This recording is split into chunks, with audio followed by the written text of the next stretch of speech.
I don't know. Oh man, Eli. Goddamn. I want to know what everybody else think on Eli. Am I the only one think he on the decline like a MFA? Cause goddamn, I'm not. I just.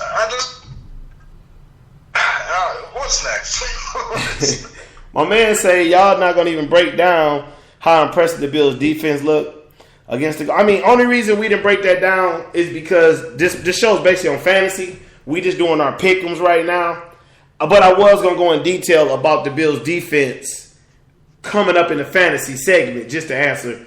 I mean, we give our people what they want, so we will talk about it. Because I was gonna say that I just wasn't gonna go through. I wanted to get the pick'ems over.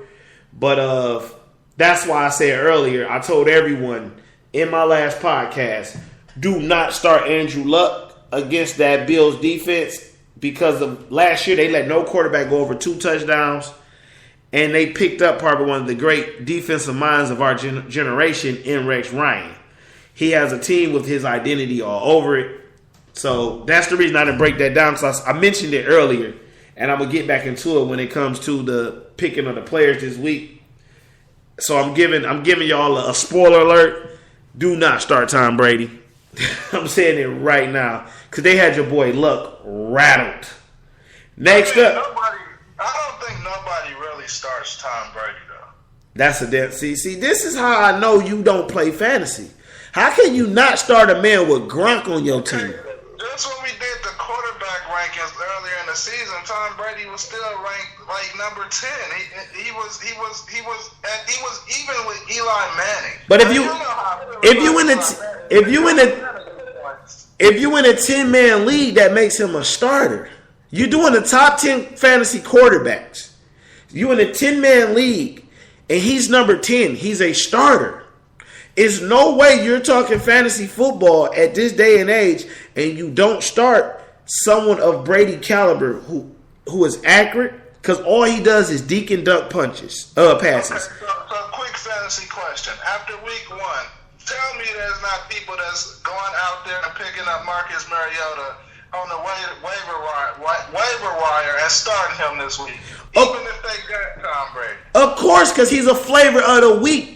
Go back to my knowing how to play. Go back to my How to Survive a Fantasy Season podcast, and I tell you to beware of the fantasies of the week, the flavors of the week. Mariota did a good job, but it also was against a Tampa Bay defense that sucked. Will Mariota do the same thing? Do you feel? He plays against Cleveland this week. Cleveland. What's your pick for that game? Since I just brought it up. We already did that one. I took Tennessee in that game, but a tight one. Cleveland has a better back end than Tampa Bay. I would only say on one side. Mariota, if you thinking to start Mariota over Tom Brady the rest of the year, you're just as... That's you wouldn't do it. He would have to show you 4 great games for even play on DraftKings. But to go Mariota over Tom Brady this week, for those who did pick him up and add, that's not a bad play because Tom Brady is going against that Buffalo defense. One thing that is for certain, division games are always close, sloppy, and nasty. Second thing is, that defense don't lie. Do I need to bring this up one more time? They smashed your quarterback in fucking half. Let's go to the next game. My point exactly. So for y'all who are listening, it's no problem with playing the matchup and starting Mariota over the likes of Tom Brady or some of these other quarterbacks, which we're getting to. But don't get sold on that because Mariota will have his welcome party. He will let you down. Which one do you start this week? You start Mariota, right? Because of the matchup, I will go Mariota in Cleveland over Tom Brady in Buffalo because of that nasty defense. Gotcha. What's our next game? St. Louis versus St. Louis. I'm not about to do that. Yeah, I got St. Louis too. Miami versus Jacksonville. That's easy, Miami. Baltimore versus Oakland. Baltimore. Dallas versus Philly. Now, this is nasty. Dallas opened up with back-to-back division games. No Dez Bryant. I'm going to say right now, fantasy alert. I wish I had a siren. Give me a siren buzzer for next week, bro. You in charge of that. I got you. Watch him. Stock watch. Everybody going to have their eyes on Williams. Cole Beasley going to finish that game with 12 catches, 112 yards in the TD. That's a bold prediction, don't you think? That's a hell of a bold prediction, but Cole Beasley is someone that Tony Romo is very comfortable with. And Cole Beasley reminds you a lot. I hate to do these comparisons because it's so recent, but he reminds you a lot of a Julian Edelman. What's my man name? It's so bad because Wes Welker. He reminds you so much of them.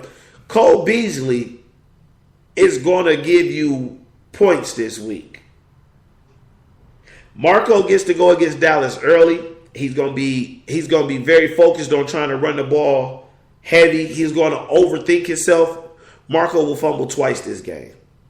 So you got Dallas winning just like I do? Yeah. I have Dallas winning easy. It's easy money for Dallas.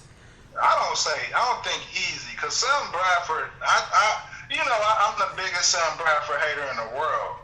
And he actually stood tall the whole game. So shout out to him for actually coming back for, we'll say, at least 1 week for right now. But I doubt that he'll hold up.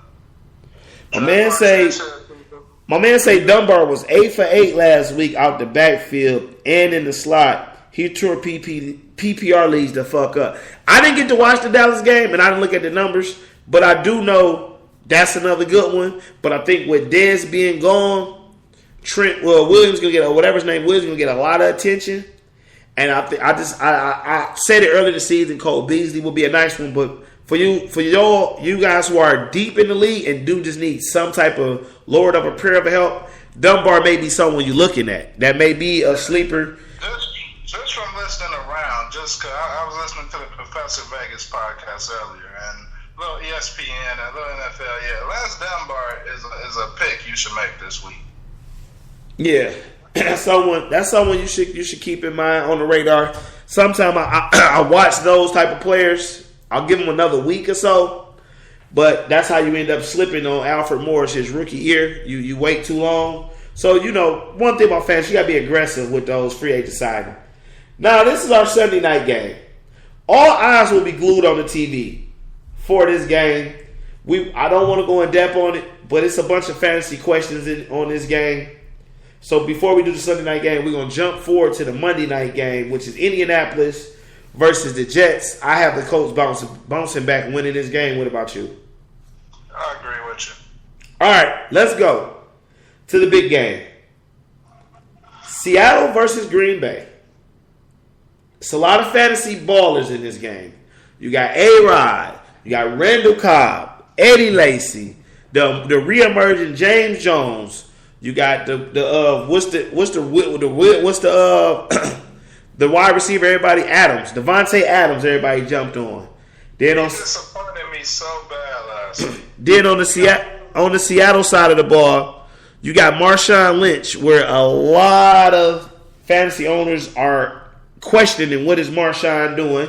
You got Russell Wilson, who emerged from being a number 2 quarterback in fantasy to a legit starter. You got Jimmy Graham.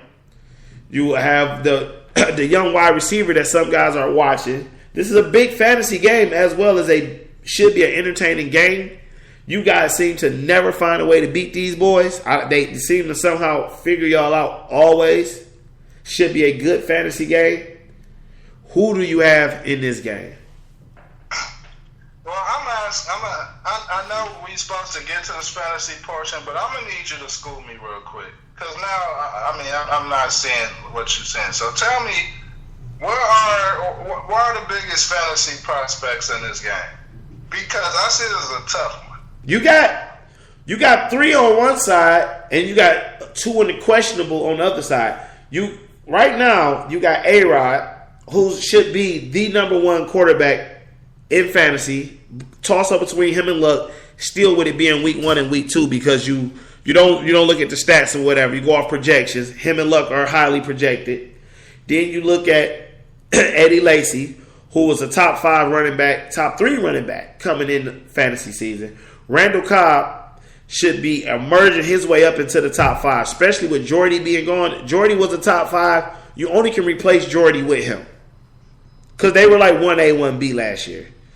And James Jones has something to prove with the 2 touchdowns last week. Is he going to be a fantasy threat or not? Then you flip the coin and go to the other side of the field. Marshawn Lynch is a top 5 running back in all of fantasy football. He had a bad week last week, but he's still Marshawn Lynch. He's still the same guy that tore y'all up for 3 touchdowns on opening night last year. Russell Wilson fantasy stock has went up since last year.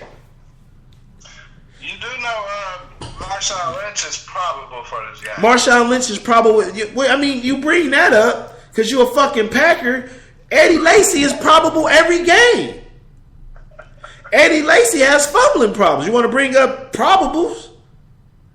Oh man, this is gonna turn into a bash. No, it's not. But I mean, even if for you to say Marshawn is probable, a probable Marshawn is more dangerous than a healthy Eddie Lacy. I'm saying he's listed as probable. That's what I understand that. He's listed as probable, but Marshawn is always listed as probable. As much pain as he endures, look at what he dished out. His body takes some blows. So if you play money and you win a Sunday night and a Monday night league, it's pretty much a good ass chess game. Well, this is the Sunday night game. We're gonna get into the picks of that in 1 second. Because it's other players that you can go around. You can almost win in FanDuel and DraftKings without even touching this game. But this is a big fantasy game. For those who play fantasy, as they're 1 o'clock and 4 o'clock games in, and you got that clutch going down at the end of the stretch, that night game, because nobody has, outside of Chris Ivory, going for the Jets on Monday. You might have some T.Y. Hilton, some Andrew Luck.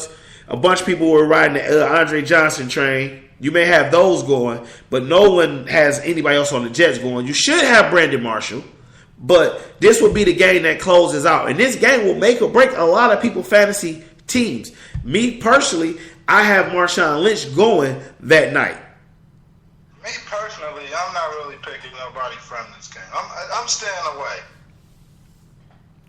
I might throw in James, but outside of that, I'm pretty much staying away.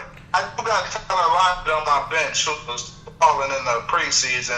I'm waiting on him to get some touches, but outside of that, I will only go with James Jones in this game. He won't cost you that much, so it won't be a big liability to your salary cap. So, who you got winning this game, Dad? I already know you're going to say Seattle. Just lay it out right now. Seattle coming off a loss that they shot. Seattle coming off 2 losses, Super Bowl and that loss where they were just trying to be too cute and shot themselves in the foot. They went against their identity. Just like I'm going to touch bases on that in our wrap-up show. Please check out the wrap-up show. You will hear my thoughts on that Seattle and that Lions game about teams losing their identity. Same thing with Minnesota. AP only carried the ball like 18 times. I got Seattle just because I think Seattle has something to prove to themselves. That team is full of young swag and cockiness that they have to prove it. They can't start off 0-2. They can't. That's the bad part. And on the news, our local news, they keep asking Aaron Rodgers, will this be a day? And of course, you know, he played calm and collected. But I got brats in the freezer, Miller Lite in the refrigerator, and 3 types of cheeses in my goddamn refrigerator. Of course, I'm riding with the hometown team. All right, let's get into this. We got the one guy typing in. I want to hear as we go out. If you find some sleepers or you see some do not sit-ems, we'd love to hear from you, Marv. Your do not starts, your must starts, your sitters. As we get into it, we're gonna go off a little bit of FanDuel and DraftKings. So if you're starting your FanDuel and you're looking for a quarterback, let's give them from both sides the price and who is a must start, a safe start, and a do not touch. Do not touch? A do not touch this week. I got Aaron Rodgers as in a do not touch. I can't. All right, let's just to clear it up. I'm strictly playing DraftKings. I don't got no money in my FanDuel right now. I'm on the DraftKings site. If I'm correct, you on FanDuel? Yeah.